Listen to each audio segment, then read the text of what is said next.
Hi guys, welcome to the last podcast of series 2 of Yarn and Black. Today we have a really great special person on. Her name is Kimmie Lovegrove. You may have seen her. If not, you're going to be seeing a lot more of her. Hey Kimmie. Hey everyone. I'm Kimmie. I'm a proud Ngarrindjeri woman from South Australia, but been living in Naarm for the last 10 years. So thank you for having me. Oh, thank you. It's been a bit hard getting you on, but we finally got here. Yes. Hey, so I want to start off with first, the Melbourne Comedy Festival's coming up. Tell us a little bit about your show. So my show is called Yarnz with a Z and not with an S.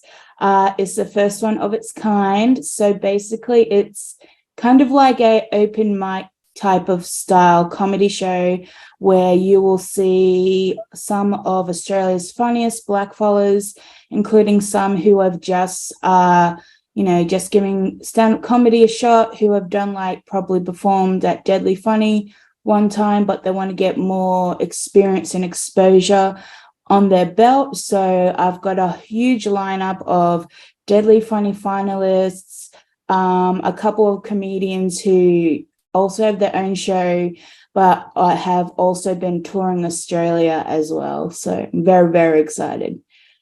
Oh, that sounds really exciting. I'm booked in to see one of the shows. I'll be there in the front row making the most noise, I reckon. Yes, that's what we like to see. So tell me, how did you get into comedy? So when I first moved to Melbourne, I really didn't know anyone, and I knew I had a cousin who was a comedian, Kevin Grapuneri, and I went to one of his shows at the Melbourne Comedy Festival, and so we were just yarning, at a kind of pub, and had a couple of other friends and cousins there. And they all said, "Oh, Kimmie, you really need to do comedy. You're funny. I can see it." And then since then, since 2014, I've been involved with the Deadly Funny competition, where I was able to go to the finals in 2017 and also in 2018. So that was a really big milestone for me to not only represent my family back home, but also Victoria. So I was, very, very excited to kind of be a part of that as the start of my journey into comedy. But you've also studied at uni as well at Yes. RMIT? Yes, also at the University of Melbourne, doing a graduate certificate in arts creative writing. And I also have a certificate in celebrancy. So I'm a qualified celebrant. Cool. Yeah. So is the wedding ceremonies funny, or are they quite serious? Or So that's a part of my niche that I was able to kind of formulate, where obviously, yes, it is quite serious, but I feel like you're already so nervous when you're walking into it, and have someone there to give that comedy relief is going to make the ceremony a lot more easier to get through, especially if I'm doing either weddings or funerals, because they can get quite obviously sad, and sometimes it's hard to give a comedic relief when someone has passed. So being able to have the skills as a comedian to give that kind of confidence to the family or the couple that, everything's going to be okay. Don't focus on anyone else. It's just a part of why we're here.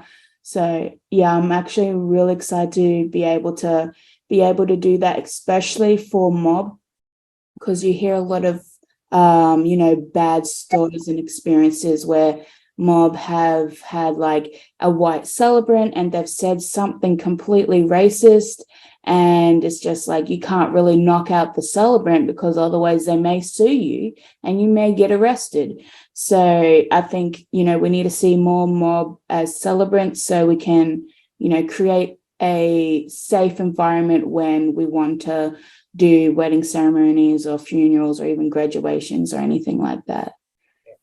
So comedian and celebrant both begin with C. Yeah.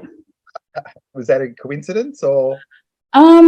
Because when I started to hear all these like negative experiences that a lot of mob were having, I was like, well, that's not okay. Where are the black fellas?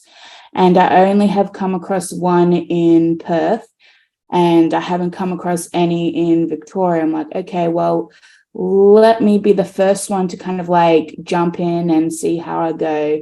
And now I'm seeing like a lot of friends, even in Adelaide, starting to become celebrants and actually take that on as another area of revenue. So it's actually quite powerful when, you know, you start to do something and then people follow through and they're like, oh, I never realized I could actually do this. Like, I'm great at it. And I tell them, well, you're welcome. You're welcome. Are your family scared that you might talk about them in part of your comedy routines? I have. I've done like several jokes about my brother.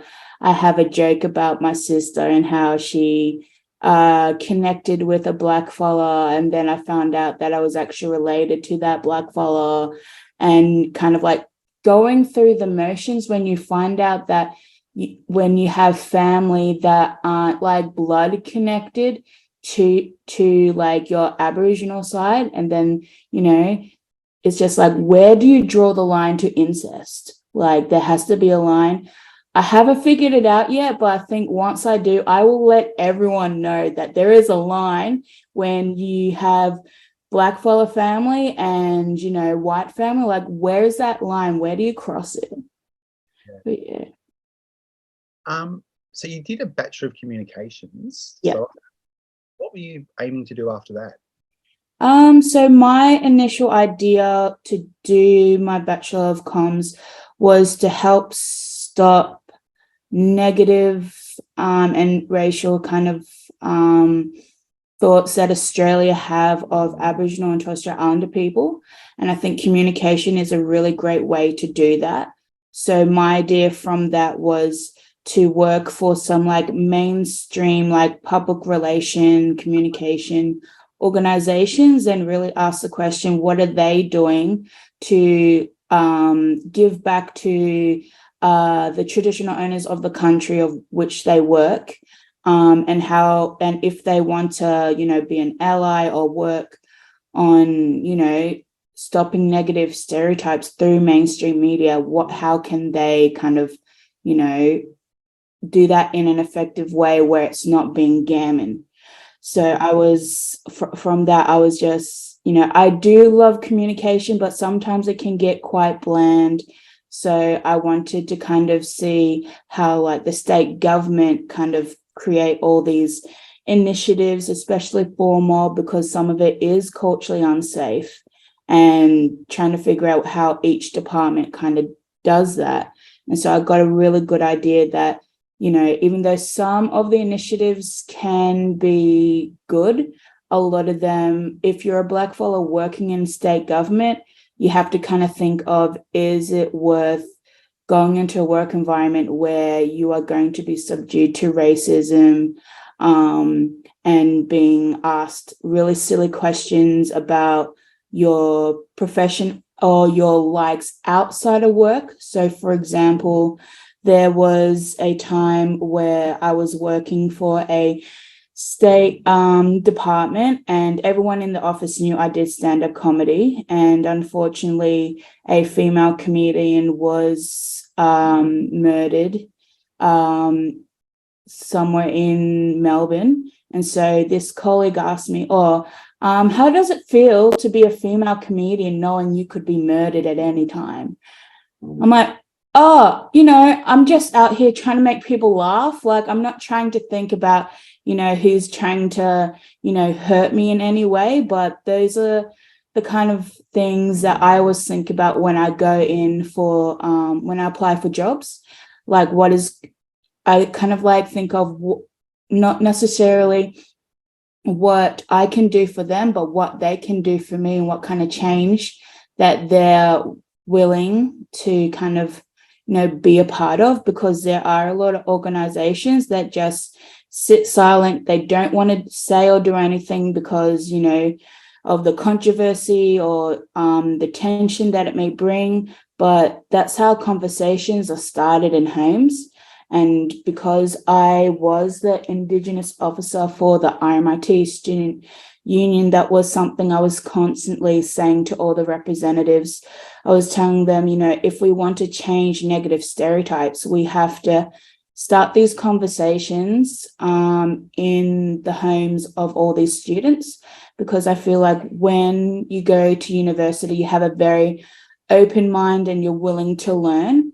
And if you have, for example, if you have a university student who goes home, they have some little siblings who are in high school, primary school, I feel like that's the perfect kind of age to kind of have these conversations from a respected older sibling or cousin, where it's not, some, educator jumping down your throat saying you're racist and here is why you need to change yourself because you're a part of the problem, instead of kind of pointing the finger and kind of screaming at them, kind of, taking them on a journey about, okay, this is what's happened. It's really, fucked up.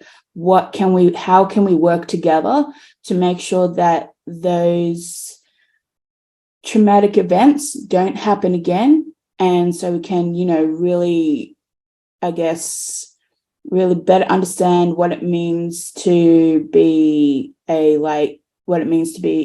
be a part of reconciliation. So I think that's a great first step anyway. You talked about reconciliation there. What does reconciliation mean to you?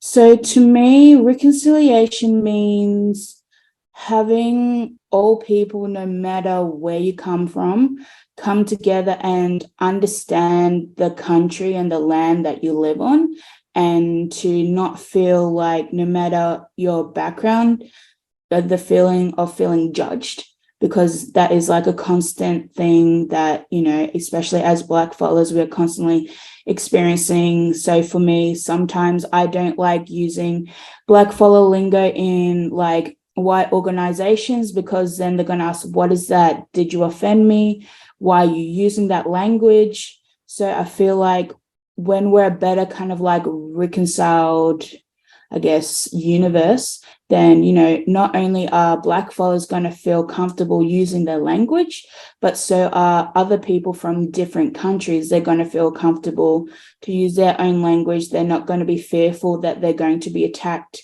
I've seen so many videos online of people from different countries being attacked while they're just eating food and speaking in their native tongue. And I think that's where I know Australia is actually being meaningful towards reconciliation, where, we don't fear being ourselves.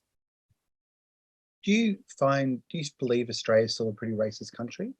Oh, it definitely is. I've seen a lot of my white friends, I don't know if they're joking or if they're being actually serious. It's oh no, Australia is not racist. I'm okay, let's really talk about what being called a racist actually means. What is racism? And sometimes, even with my own brothers, he will call me racist if I don't get him a drink after he's asked me. I'm I don't think that's how you define racism, especially when it's within your own mob. But yeah, I think that's a very important conversation to have in a kind of safe space, not only for us, but also for, the rest of Australia as well. And I feel like there are some, when we have visitors from overseas, some of them will take on the Australian way of life. And, sometimes they can be racist as well. And it's kind of, you get half that, take on Australian way of life. And then you have other visitors who, go to guided tours around the city. And I remember going to one, and the tour guide asked if anyone knew what the Yarra River used to be before colonization, or, just after it. And this student from Germany gave a full history lesson on what the landscape used to be like, and a little bit of information that they had learnt about the Aboriginal people as well. And I tried so hard not to laugh because there was only himself, me, and everyone else in the group was white. And their mouths like dropped to the floor. And that's when I knew that, the education system in Australia is severely lacking on culture. And so that's what kind of inspired me to kind of take that on board with any kind of work that I do, always asking the question, what do you know about Aboriginal and Torres Strait Islander people? Do you have like questions, or even do you have biases when you see an Aboriginal person? Like, what do you automatically think? And kind of having an open conversation about how we can, change the way that they think of First Nations people. What do you think is the key factor that will actually help change education in this country? I think because there's a lot of conversation around like the yes vote that's happening in like September, October, and around like treaty negotiations across a couple of states in Australia. I think once we have actual documentation that is like, signed, sealed, and delivered, that Aboriginal and Torres Strait Islander people are the first peoples of Australia, and that, we are, getting our land back and they're being given to, the rightful owners, then I think the education system will kind of like follow through, because I feel like the education department or whoever figures out how the syllabus to teach kids, if there's no like legal documentation that an event occurred, then they won't teach it, because obviously they don't have enough information, and a lot of our history are with our elders and our older ones. And I know with my mob, they are slowly, passing away, and we don't have like a lot of those teachings because we haven't had the time to record it, because sometimes you don't know when your last moments are with your family.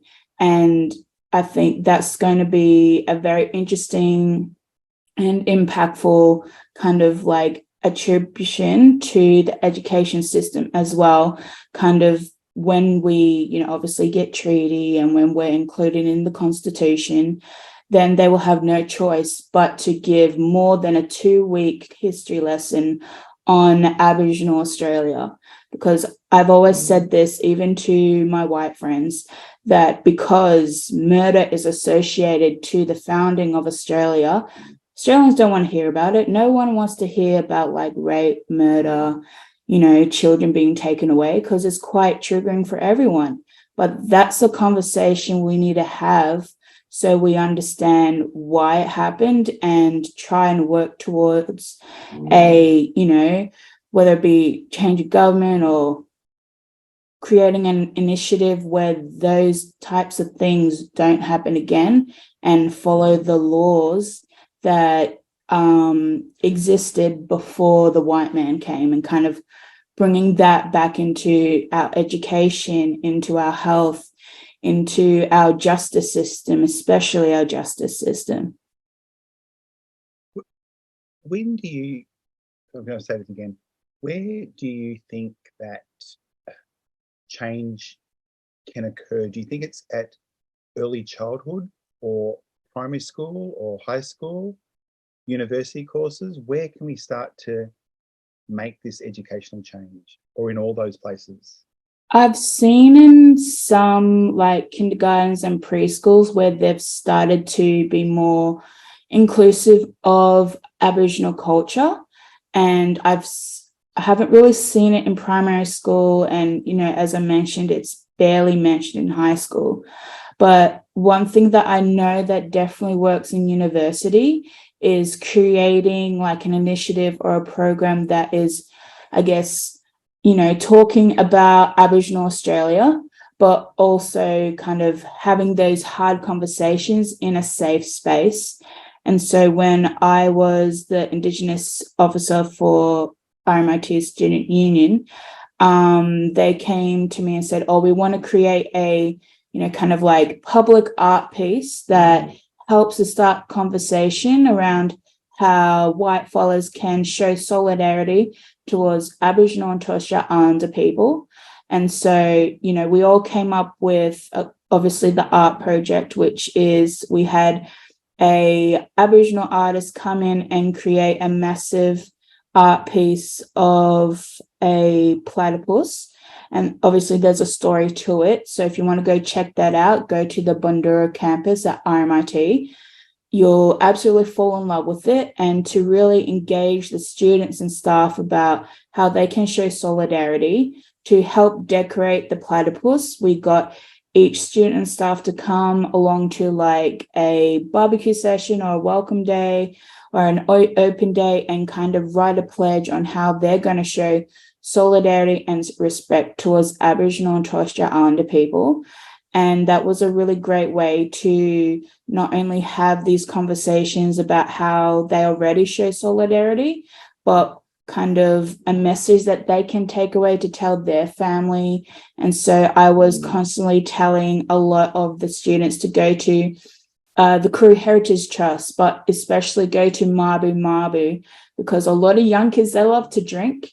And there's a lovely bar menu at Mabu. So I'll say, just go there for some nice drinks. I know you're filled up with scholarship money. That is a great way to invest in, Aboriginal and Torres Strait Islander small businesses. Like, you'll learn something and then feed your whole. So it's a really great way to do that. But I was very, very proud to be a part of that team to create this awesome project.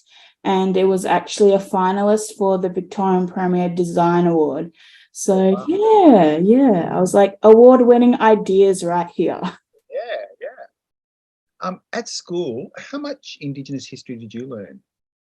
2 weeks. And we only had one history lesson a week. So that was, you as a blackfella, you feel pretty shit that, your people are only recognized for like an hour a week. But I was very lucky because where my classes were right behind it, we had the blackfella unit where all the blackfellas would go there, hang out like at lunch, but sometimes during classes, they'd also be there. But they actually,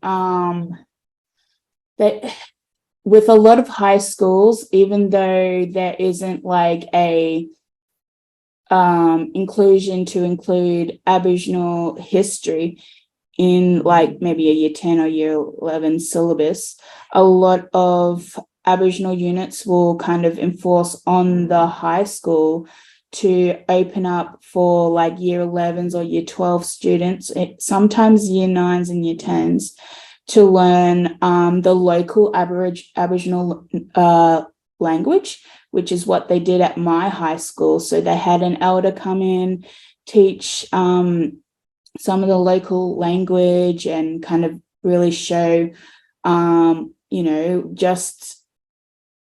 just taking them on a little journey and trying to get them to be in the same shoes as an Aboriginal or Torres Strait Islander person. And a lot of kids walked away being friends with a couple of their Aboriginal classmates as well, which was really good, but still a lot of fighting and disagreements and a lot of misunderstandings. And sometimes I feel like if there are any parents watching, try not push your own thoughts of Aboriginal and Torres Strait Islander people onto your children, because kids don't forget what their parents say, even though sometimes parents think their children aren't listening. And, lucky for me, I'm able to kind of have open and safe conversations with some of my white friends and saying, okay, what your parents said is actually, really wrong. Let's talk about it. I'm not going to talk to your parents about what they're saying because, sometimes you reach an age and, you're going to spend so much energy trying to change their mind. But at the end of the day, they believe what they believe, and, you don't want to spend so much of your own energy and space trying to change someone who's not willing to change. So, yeah, I'm actually, pretty happy to be in a spot where people are constantly asking me, how can we, create positive stereotypes within mainstream media? Like, what do we need to do?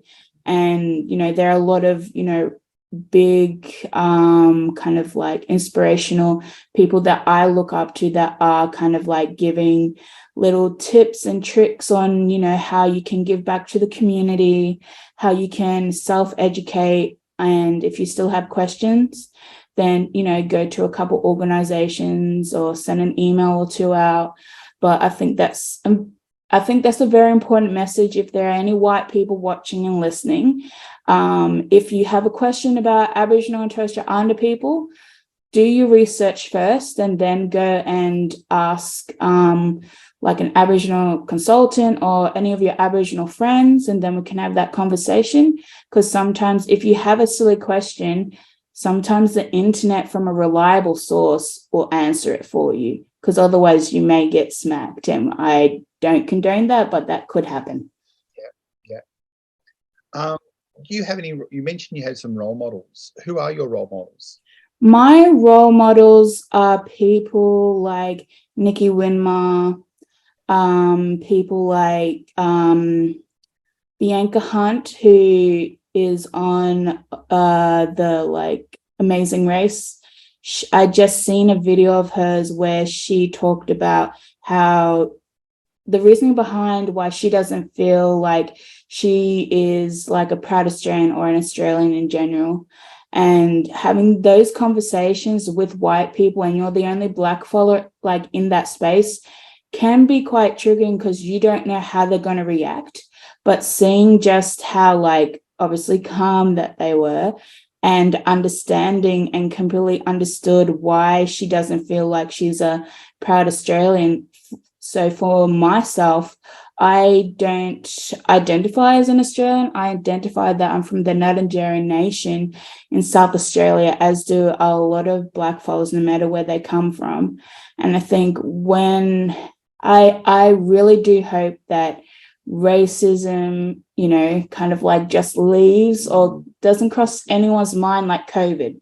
That's my strong belief that, if we can get rid of COVID off our minds, surely we can stop being racist towards marginalized groups. So that's my big kind of like manifestation for the future, that's something that's going to be, that can happen. And some people laugh in my face about it, but I'm like, I'm a believer. If I see that there's a need for something, I'm going to create some kind of initiative or opportunity out of nowhere, and then, everyone's going to be on board with it. But yeah, I think for true change, it has to happen within ourselves, and then kind of like meeting with the right people and just saying, I've, been, wrong all these years since I was a kid. How can I help your cause? Instead of, white fellas saying, I feel like there's different ways of being an ally, and a lot of young people, when they see their own leaders or the people they look up to going to a protest or a march, and they're like going live on their Instagram, which has like a couple thousand or million followers, and then you don't see that like inspirational leader or vlogger or whatever kind of like do anything else. They're just there for the show. Then it's just like, you're not really helping the cause. It's just like you gotta actually do what you say, not say what you do. So that's a really big philosophy of mine that I always follow through with. But yeah. What do you think young Aboriginal people, what are some of the issues that they might be facing at the moment? I recently was in Alice Springs for a symposium, and they actually had a panel about the yes vote.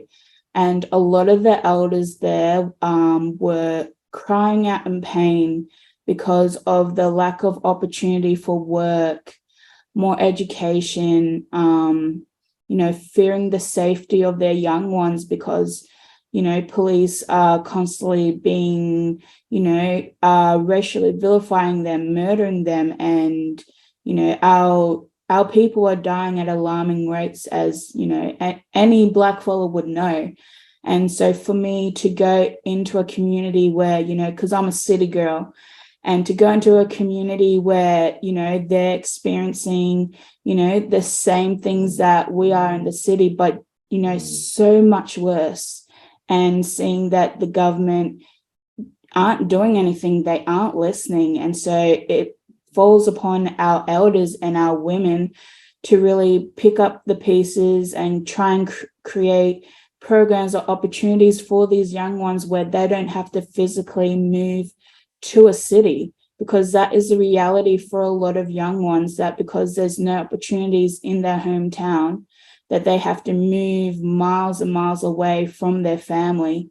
And sometimes, these kids don't come back because they know that there's no opportunity for them. And, when their old ones do pass away, they feel this loss that, they've missed out on something. And that's something I can definitely relate to, living in Melbourne and all my family is back in Adelaide. And, when for me, like, I talk about this in my comedy as well. Like, I grew up thinking I was Sri Lankan, and, I missed out on a lot of opportunity to connect with my family and my culture. And it's still, very, very hard. So I think that's a really big, I guess, thing that a lot of young people are facing at the moment, that there's no opportunities for them. And, no person wants to move away from their home just to, obviously better themselves so they actually, find work or to get them qualifications. And it's a real big slap in the face, because it's pretty much saying to them that the government don't give two fucks about them.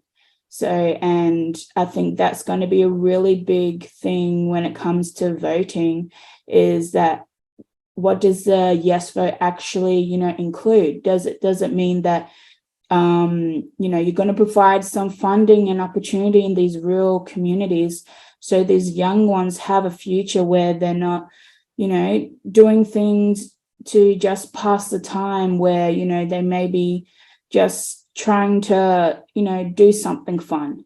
And you see a lot of that stuff on the news, and, the government isn't doing anything. They're just saying, we need more police, we need more police. I'm like, no, you don't.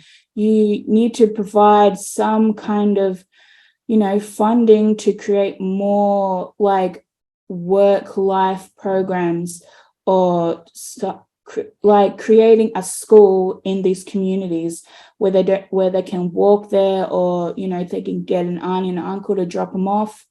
So because in Adelaide they have a school dedicated to educating black fellas, and that's where I got my certificate 2 and 3 in business. So that was actually very impactful. But I feel really fear for some of our young ones that have to move away from their community to get educated. And usually in these big towns, they're subdued to racism. And if they don't have a strong support unit, it really gets to you. And when you do experience these things, you need your community, you need your family to help you and fight for you, because sometimes when you're constantly being treated like shit, sometimes you lose that fight. And I feel, and that's why, when it comes to mental health, like black fellas are at the top of the list for experiencing it the most. So the government really needs to pick up their pants and, really dedicates a lot of their funding to saving our young ones, because at the moment they're killing us all. I don't think people realise that, 54% of our population is under the age of 25. I don't think a lot of people actually understand that. And, in that under 25 bracket, there's normally 2 generations of people too, because most of our Aboriginal women are having kids before they turn 25. If not, they've got a collection of kids by the time they're 25. Part of Close the Gap is really about, and it's not gonna an easy thing to do. I always think it's going to take the next 40 years, and I say 40 years because we want those 54% of the under the age of 25 to get to 65. Yeah. That's that 40-year thing that I'm talking about, and we want them to be to have finished school. We want them to be educated. We want them to be employed. We want them to live longer. We want them not in prison. We want our women not to experience domestic violence. We want languages reclaimed. That's what I kind of see Close the Gap really being, is not something that can just close. Question, what makes a really good leader in community? I actually wrote a speech in high school because I did like a leadership program. And whenever I write speeches, I love to put a quote. I love for it to be impactful. So it's like a jaw-dropping moment. It's just like, oh my God, I didn't even think that was possible. Like, she may only be 15, but she's got her mind on the ball. I cannot remember that quote. My speech is somewhere in my room, but I feel like what makes a leader is I feel like you can't learn to be a leader. It's something that has been ingrained in you from your ancestors. It's kind of like a superpower. So kind of think of yourself as like Spider-Man, and you get bit by a spider, and then you get all these like really cool superpowers, and you then realize that you have the responsibility to look out for the little guy, to look out for your community. And for me, that's what a leader is. It's just something just ticks in your head that, you have something to say, people are going to listen, you want to see your community thrive, and you want to be at the forefront to see them thrive as well. And I also do believe that a leader also stands in the back. They let the younger ones, they let the ones that aren't always heard be at the front as well. And I feel like a lot of leaders today need to learn that just because you call yourself a leader doesn't mean you always have to be on the mic. It doesn't mean you always have to be at the front. You can also be in the back leading. It doesn't mean you're a follower or, you just go with the flow. It just means that you're giving opportunity to those that, don't get to be heard. And that's something that I'm constantly doing, like within my business, within my life. If I see, someone wants to say something, I'll kind of, pipe them up a bit and just say whatever you feel, like the space is yours. And that really adds to a lot of people's confidence. And, it adds to yours to, be able to give a platform to someone who, is usually in the back. They feel like, their voice won't be heard. But the minute you give the mic to someone that feels that way, like they're going to pipe up, they're going to, mic drop. And then, another young person is going to do the same thing because that person has inspired them. And it's like a whole chain reaction domino effect, which is pretty much my entire life when it comes to being a positive role model and leader. I like what you said, Ben. I think I've got the same kind of belief as you, that I often don't see myself as a leader, but I get reminded by some of the elders that you do this, AJ, is that I always say that I find out, again, the voices that can't be heard, and I set the stage for them. And my job is to sometimes turn on the lights so other people can see them. And it's sitting at the sideline, cheering them on or pushing them up the hill a little bit. Yeah. Going, this is your moment, go for it, and giving it to them. Yeah. So you got the same kind of thought process as me. We do know a lot of Aboriginal kids in Melbourne kind of struggle with identity. and a lot don't know even where their language group is coming from. What would you say to encourage people that want to know more about culture? Where do they start? So when I was doing my undergrad, I was a part of this kind of like program called Gambina, which is run by AIM. And a lot of these kids were like traveling from like Shep, Echuca, and I was partnered up with a young girl who I could tell she was quite shy. And so I just sat down with her, and one of the mentors who was leading the workshop asked, introduce yourself, talk about like where your mob's from, and, what you like to do on the weekend. And she was struggling and she was, crying. And I asked her, what's wrong? And she said, oh, I don't know where my mob's from. My grandparents, they don't want to tell me. And so I shared my story about how I found out I was Aboriginal. And I said to her, we're not born knowing where we come from. It's a constant learning experience and a constant learning journey. And I think that's something a lot of Blackfellas who are born knowing exactly where they belong and where they fit, that not a lot of Blackfellas have had that same experience or that opportunity for whatever reasons that may be. And to have somebody saying to them, I'm a very proud Aboriginal woman, but, it's a constant journey. It's a constant, learning day by day or maybe month by month exactly, where your place is in your community, in your clan, in your nation, and to kind of like take that stress away from them that, immediately you must know where you come from, otherwise you can't identify as a Blackfella. It's like, no, you can identify as a Blackfella, share that you are on this journey, and, tell the world that, there are different ways people identify. Every Blackfella has their own journey, but we must not judge those that don't know, because that is going to attribute majorly to their mental health. And obviously, they're dealing with enough as it is, because when you see somebody like speaking their language and to say exactly where they come from and exactly whose clan that they belong to, you feel displaced, you feel like you don't belong.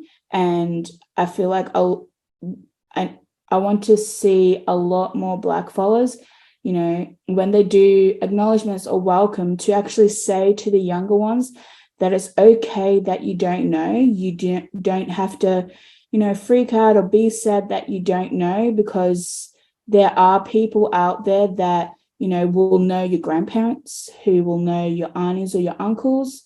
And so at that time, I asked her, oh, do you know like any families you may be related to? And she mentioned a couple that I had like mutual friends with. And I told her, speak to that mentor over there.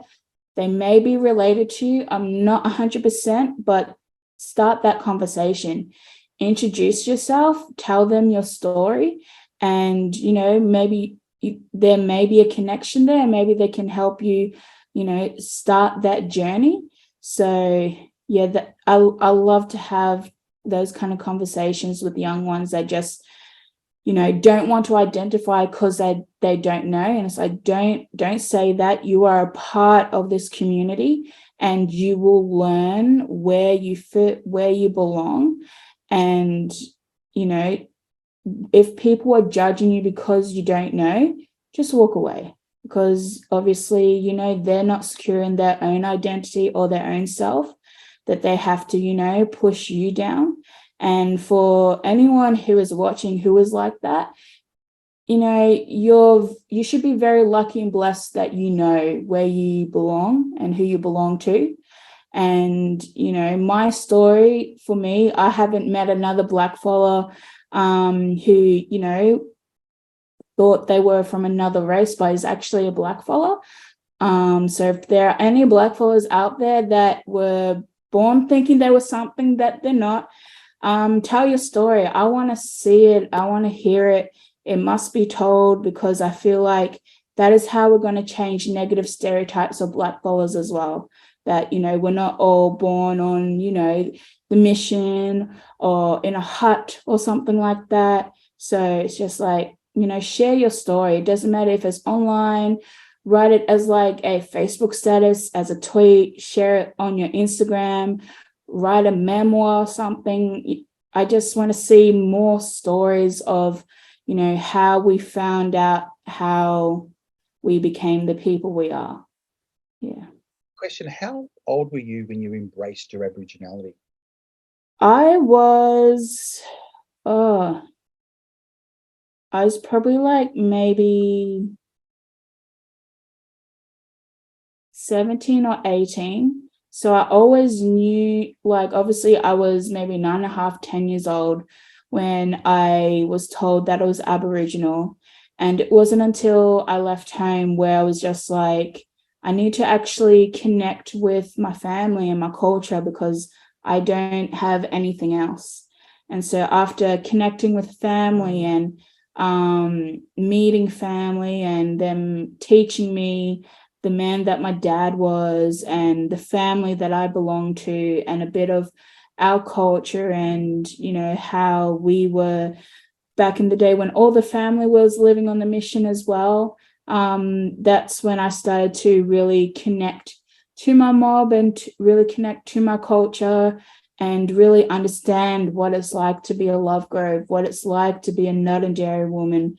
And I always share that story because people in my life today can only see me as like a proud, staunch Aboriginal woman. They can't imagine me being anything else. And when I tell them, it hasn't always been like sunshine and rainbows, they always say to me, how are you still standing? I'm like, it's a black fella thing, like nothing. And I will say this until I die. There's nothing that can knock us down, no matter how the yes vote goes, if we get treaty or not, we will always come back tenfold to get what is ours, and we won't stop. So government, if you're listening, just realize that if you don't swing our way, we will come back and we will just keep pushing until you say yes. And that's how I get every opportunity.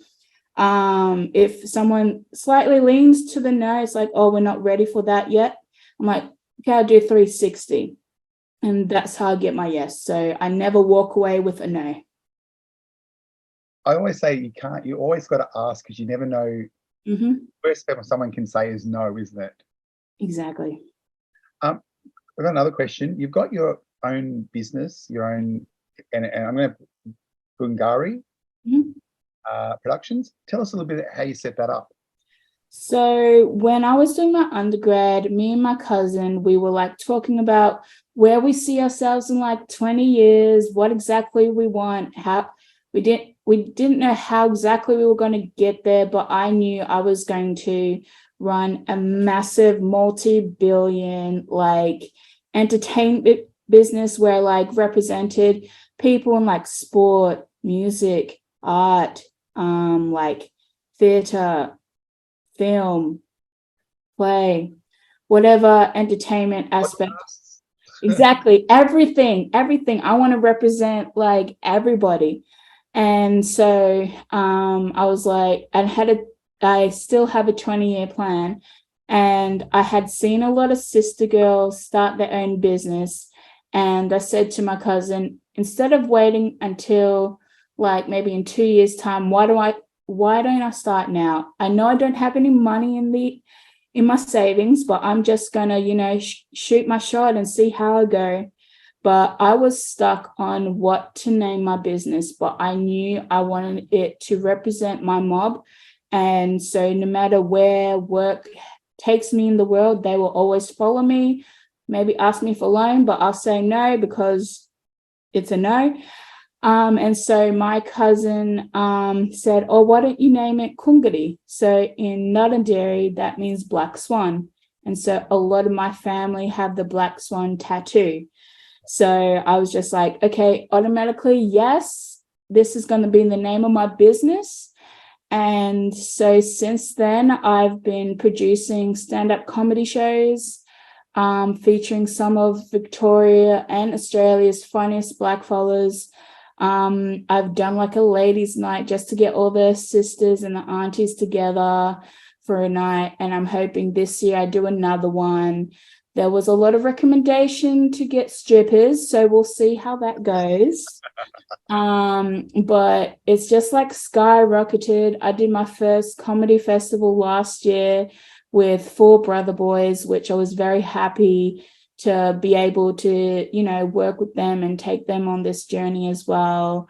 And now I'm back for a second year at the comedy festival, and I just can't wait until like all these opportunities are coming up. And now I'm at that point where I'm starting to get really busy that I have to put all my gigs in my calendar and put like alerts for like 2 days notice so I don't forget. Yeah. So yeah, in high school, I never expected to live this kind of life, you know, being at a school where the principal didn't believe in blackfellas. If a teacher was going out of their way to make sure their students got home okay, the principal would kind of like tell the teacher to kind of back off, because that's kind of like overstepping that teacher-student relationship. But I love teachers like that because, you know, if you want to, I feel like with a lot of the leaders we have today, they always talk about that one teacher that went out and beyond to make sure that they had food at lunch, that they got a safe ride home, that they, you know, got to school, whether it be like a couple hours late or, you know, just before the bell rang. And, you know, I had a few teachers like that, and it's actually quite scary to think about if I didn't have that support when I hadn't had any connection to like family to help me get through those sad times, that I'd probably still be in Adelaide doing, you know, normal stuff. And I'm telling you right now, Kimmie ain't normal. She running her own business. She's always thinking about the next thing while she's in the middle of doing the current thing. And Kimmie needs a holiday. So somebody take me on a holiday. I need a holiday. I need a little break. Yeah. I've got one last question, and that is, what would you like people to get out of our conversations today? I want people to get out of today that, you know, being an Aboriginal woman or man is not easy. And, you know, to not have always the support of your government or your friends or your family is, you know, quite detrimental to our mental health.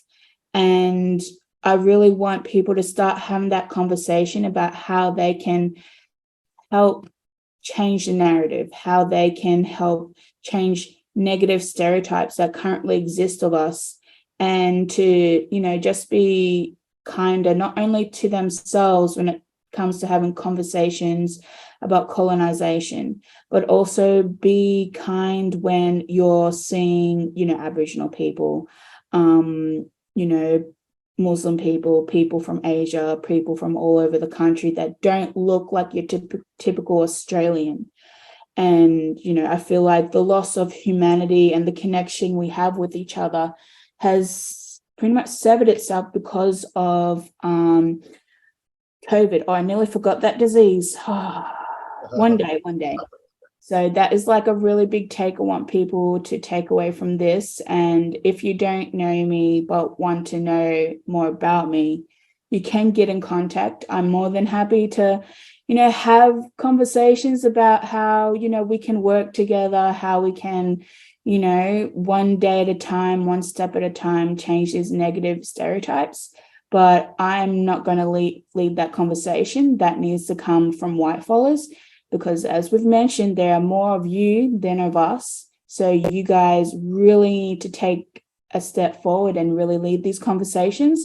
We'll help you. I'll hold your hand, but you guys really need to, you know, step up and really understand what it means to be an authentic ally and not a gammon one. So yeah, don't be gammon. That's a takeaway. Don't be gammon. Right, yeah. Look, I just want to say thank you very much for hanging with me for the last hour. It was an honor to talk to you. I've loved you for ages.